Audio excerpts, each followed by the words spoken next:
Okay. இப்போது ஏடிஎம்கேயும் பிஎம்கேயும் கூட்டணி அறிவிச்சிட்டாங்க. இப்போ டிவிகே சார்பாக எப்போ சார் கூட்டணி அறிவிப்பாங்க?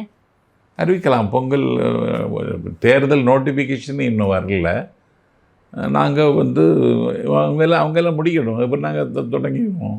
அவங்கெல்லாம் முடிச்சதுக்கப்புறம் எல்லாரும் கூட்டணி வச்சுட்டு போயிடுவாங்க. டிவிகே யாரு கூட கூட்டணி? அதான் சொன்னேன்.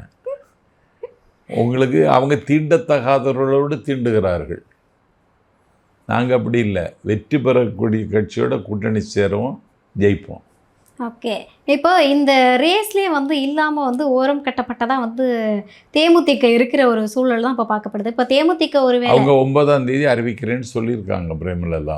ஓகே. அவங்க டிவிகேக்கு வர்றதுக்கான வாய்ப்பு இருக்கு. பேச்சுவார்த்தை நடக்குதா? பேச்சு நடக்குதான்னு தெரியாது எனக்கு. ஆனால் வாய்ப்புகள் இருக்குது. ஓகே சார், பொறுத்திருந்து பார்க்கலாம் தேமுதிக வரதா என்னன்றதை. ஏன்னா பெருசாக தேமுதிக களத்திலே இல்லை, ரேஸில் இல்லையோ அப்படின்னு ஒரு தேமுதிக ஒரு மாற்று அரசியலை தமிழ்நாட்டில் கொண்டு வருவதற்கு தொடங்கப்பட்ட கட்சி.